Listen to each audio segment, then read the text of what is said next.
Anda kembali ke Closing Bell CNBC Indonesia, masih dalam segmen khusus Your Money, Your Vote. Dan langsung saja dialog yang kita lanjutkan dari berbagai proyek besar yang sudah dicanangkan di era Presiden Jokowi. Ada beberapa PR tentunya, salah satunya ada beberapa juga yang perlu diperhatikan proyek Bandara Kertajati. Ada yang menganggap juga belum begitu optimal. Tadi juga seperti yang sudah kita saksikan bersama, beberapa jalan juga rusak di beberapa daerah yang memang sempat menjadi sorotan. Nah, mungkin kita kembali lagi ke dialognya sebelum kita juga akan bertanya langsung kepada Pak Endra. Pak Endra, tadi sudah dengar langsung dari Pak Joko Kirmanto. Capaiannya sudah luar biasa baik, namun tetap perlu dievaluasi. Itu kata Pak Joko Kirmanto. Lalu juga dari Gapensi mengatakan sudah luar biasa baik lagi. Jadi tetap ada apresiasi, namun sepertinya pemerataannya ini belum optimal. Pak Endra, tanggapan Anda?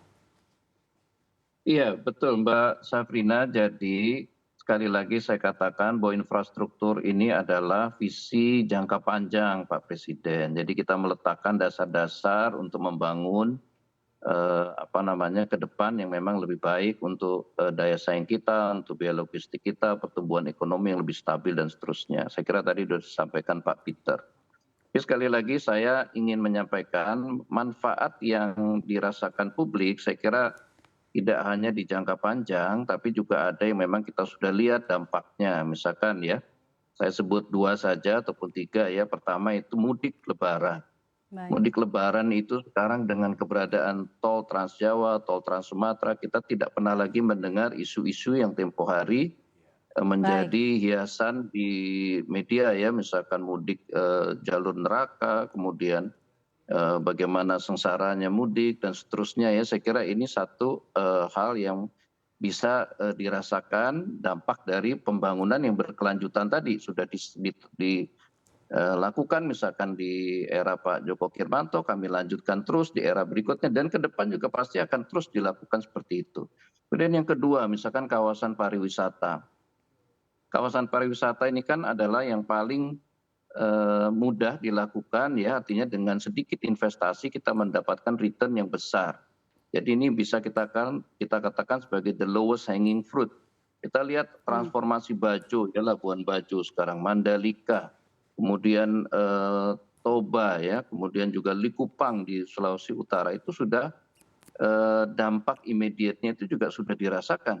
Kita tidak bisa mengandalkan hanya satu Bali, karena ini juga menyangkut national resilience kita. Bahwa pariwisata ini kan adalah God gift ya, sudah diberikan anugerah yang demikian besar oleh Tuhan dan ini harus kita olah sedemikian rupa sehingga dengan infrastruktur, investasi di bidang infrastruktur, yield yang kita dapat dari wisatawan, dari ekonomi yang menggeliat dan seterusnya itu bisa kita langsung merasakan.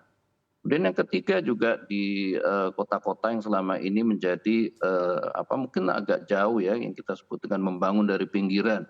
Perbatasan ini kan juga pintu masuk ke negara Indonesia, di samping kita mengamankan tapal batas kita ya, dengan pendekatan keamanan.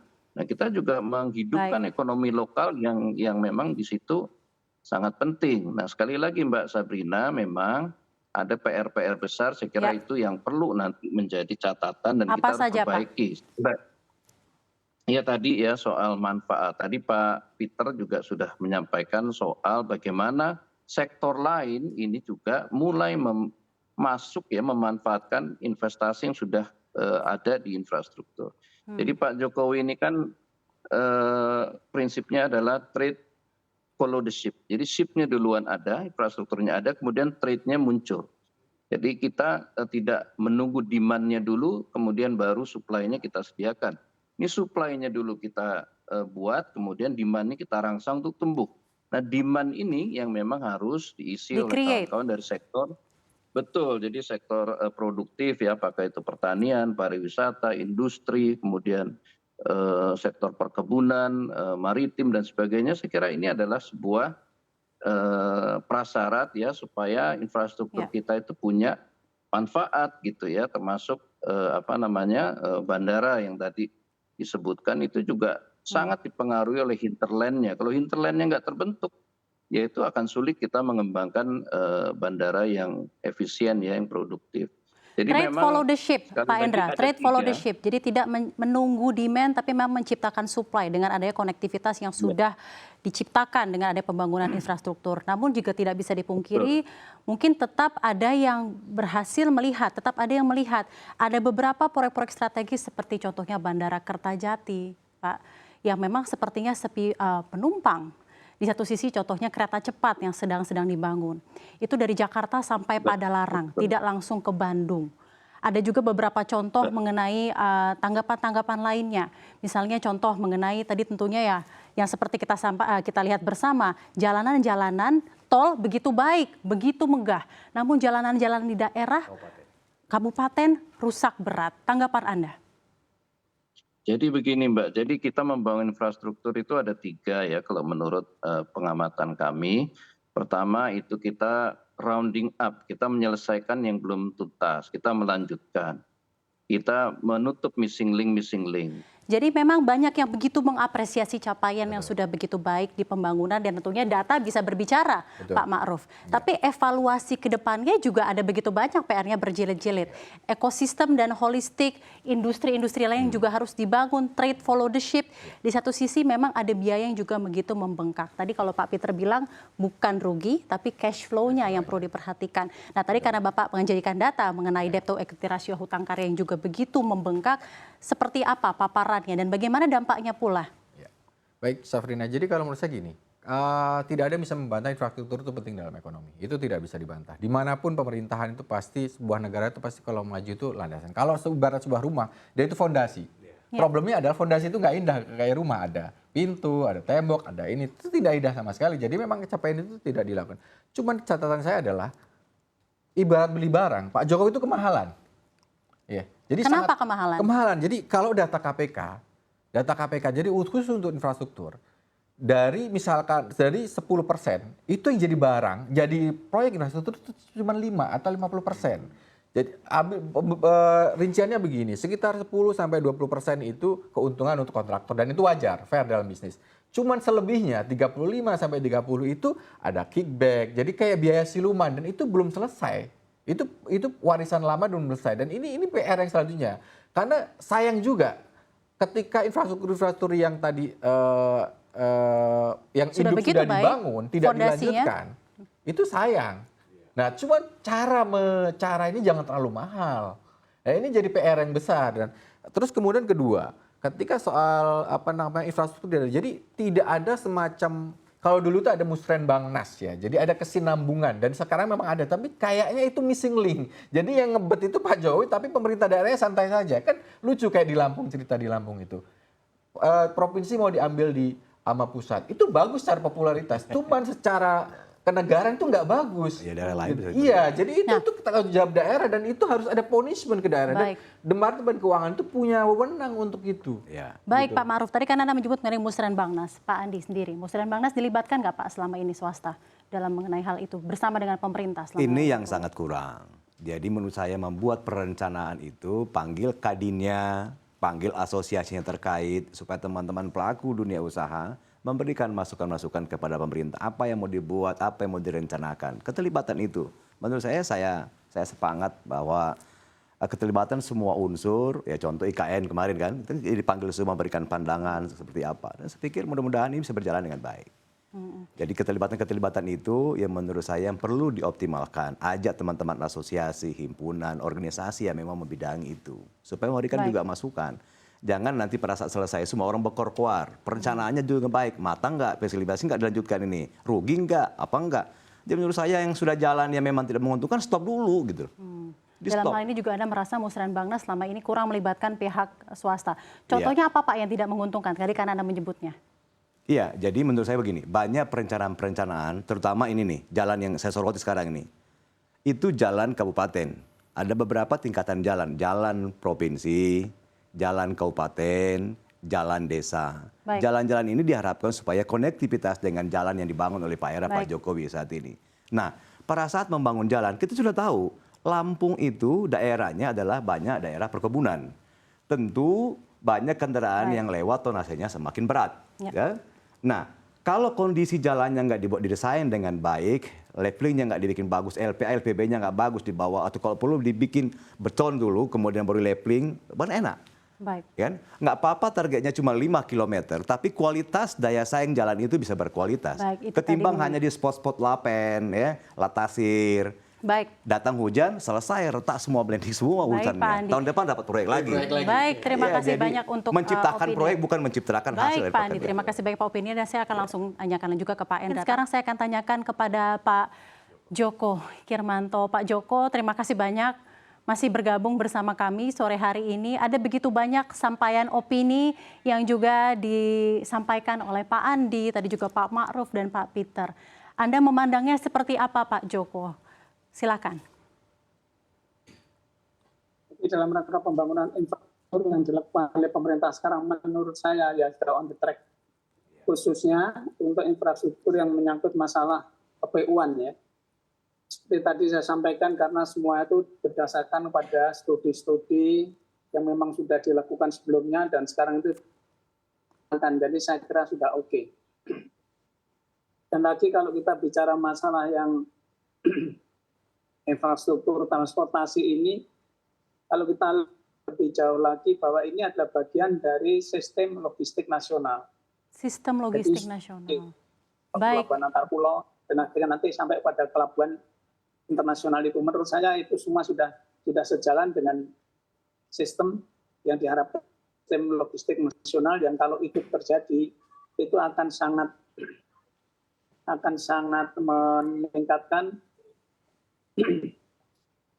meningkatkan saingan kita, daya saing kita dengan luar negeri kalau kita mau ekspor. Dan di dalam negeri kita bisa menjaga harga agar di seluruh Republik Indonesia ini harga-harga barang jangan sampai berbeda banyak antara satu tempat-tempat yang lain. Dengan adanya infrastruktur transportasi dengan sistem logistik yang baik, diharapkan harga di seluruh Indonesia merata, kemudian kita keluar. Baik, Pak Joko. Baik, terima kasih banyak. Jadi memang ini adalah esensial, pembangunan infrastruktur begitu esensial. Pak Endra telah bergabung kembali bersama kami secara fono. Saya akan langsung menanyakan saja karena juga Pak Endra ada keterbatasan waktu. Apa yang disampaikan oleh Pak Andi, jalan-jalan di Kabupaten rusak. Ada beberapa juga ketimpangan dan komunikasi yang tidak begitu baik selama ini dengan pihak swasta di Musrenbangnas. Dan juga mengenai proyek mercusuar Kertajati yang begitu banyak pihak masyarakat memandangnya mengapa sepi sampai sekarang dengan anggaran yang begitu besar. Tanggapan Anda, Pak, silakan. Iya, Mbak Sabrina, mengenai jalan daerah, saya kira maksud Pak Presiden adalah ingin mendorong kembali peran provinsi ya, tanggung jawab dan kewenangan jalan yang ada di bawah provinsi ini untuk ditangani dengan lebih baik. Jadi sebetulnya mengambil alih ini bukan seluruh kewenangan provinsi, tapi hanya beberapa ruas yang memang di situ punya dampak terhadap pertumbuhan ekonomi. Jadi memang impres ini dimaksudkan agar pemerintah provinsi lebih aware, kemudian lebih bertanggung jawab terhadap kondisi jalan provinsi, jalan kabupaten, dan jalan kota yang memang menjadi kewenangannya. Jadi beliau tidak bermaksud untuk mengambil alih seluruh jalan provinsi, karena di situ memang sudah ada tata kelola yang diatur oleh undang-undang. Jadi tapi bagaimana tanggapan Anda terhadap jalan-jalan yang rusak parah, Pak? Ya itulah. Apa yang perlu diperbaiki? Sebetulnya kan APBD itu sudah punya anggaran. Dan saya kira anggaran yang disediakan juga cukup besar. Itu kan menyangkut prioritas. Jadi prioritas ini yang harus dikembalikan pada tracknya. Tadi lewat mekanisme musrenbang, lewat konsultasi regional, lewat forum-forum pembangunan, forum-forum koordinasi pembangunan, saya kira itu memang harus diintensifkan lagi supaya anggaran yang ada itu bisa dioptimalkan pemanfaatannya. Jadi saya kira memang ini soal prioritas kebijakan dari gubernur. Dan sekali lagi bahwa ini bukan dimaksudkan untuk mengambil alih seluruh tanggung jawab dan kewenangan provinsi. Itu. Nah, kemudian pertanyaan terakhir mengenai ada bandara ataupun pelabuhan yang tadi belum optimal pemanfaatannya. Jadi sekali lagi bahwa infrastruktur itu menurut hemat saya ada 3 tahapan. Pertama rounding up ya, kemudian itu menutup missing link ya, rounding up itu. Kemudian yang kedua adalah integrasi sistem. Jadi kalau udah ada bendungan, kita harus bangun irigasinya. Kalau bangun irigasi harus sampai ke sawahnya. Kemudian kalau sudah sawahnya diikuti dengan sistem produksi yang efisien. Nah itu integrasi sistem. Dan yang ketiga adalah modernisasi. Misalkan jalan tol kita itu kan bagian dari modernisasi jalan. Ya, kemudian tadinya berbayarnya dengan cash, sekarang sudah cashless. Bahkan nanti sudah tanpa gate, ya gateless. Jadi ini adalah inovasi ataupun modernisasi yang harus kita lakukan. Kalau dulu irigasi kita barangkali membutuhkan air yang sangat besar, tapi dengan produktivitas yang tidak atau yang belum optimal. Nah ini sekarang dengan air yang sedikit kita bisa menghasilkan produksi yang lebih bagus. Jadi itu kira-kira tahapannya seperti itu, Mbak Sabrina. Ada tahapan-tahapan karena memang juga direct impact-nya akan dilaksanakan dalam jangka yang panjang. Baik, sebelum Pak Endra meninggalkan, tentunya saya akan bertanya langsung tanggapan dari yang sudah disampaikan oleh Pak Ma'ruf. Capaian infrastruktur begitu luar biasa, tapi cost-nya begitu mahal. Pak Endra seperti apa? Ya, kalau kita melihat memang ini kan sekali lagi perlu sinkronisasi dengan seluruh ekosistem infrastruktur ya. Memang kalau kita mau bicara cost yang paling murah harus lewat APBN. Karena itu cost paling murah untuk membangun infrastruktur itu ya kalau menggunakan instrumen fiskal langsung dari negara APBN. Nah ini kan sekali lagi ada KPBU ya. Kalau ada KPBU ini kan masih ada intervensi pemerintah. Nah investasi ini yang memang menggunakan bunga pasar misalkan, ya memang di situ berkaitan dengan bisnis ya. Saya kira bisnis perbankan, Himbara itu harus satu ritme. Misalkan kalau penugasan dari pemerintah, saya kira Himbara pun harus dalam satu ritme yang sama. Bahwa bunga yang diterapkan pun harus bunga-bunga yang memang sangat atraktif, yang sangat rendah gitu sehingga BUMN bisa mengembalikan dengan BUMN karya misalkan ya bisa mengembalikan dengan tata kelola yang lebih baik. Jadi di satu sisi penugasan diberikan oleh pemerintah, nah ini harus sinkron antara BUMN karya dengan Himbara misalkan seperti itu. Dengan ekosistemnya harus dibentuk. Kemudian juga tadi persoalan cash flow sekali lagi kita harus pisahkan antara di satu sisi penugasan oleh pemerintah, di satu sisi adalah tata kelolanya. Korporasi pada level korporasi. Nah itu Mbak, saya kira Mbak. Baik, ke depannya juga perlu banyak yang harus diperhatikan dan juga evaluasi-evaluasi tertentu seperti yang juga sudah disampaikan. Walaupun skema financing juga secara ekosistem ya, tadi Himbara menyebutnya, walaupun juga ada tantangan lagi mungkin Pak Endra, seperti yang tadi disampaikan oleh Pak Peter Abdullah, ini eranya suku bunga tinggi. Namun kita akan lanjutkan kembali perbincangan kita tentunya dengan narasumber terhormat yang telah hadir bersama kami sore hari ini. Tetap bersama kami di Your Money Your Vote CNBC Indonesia.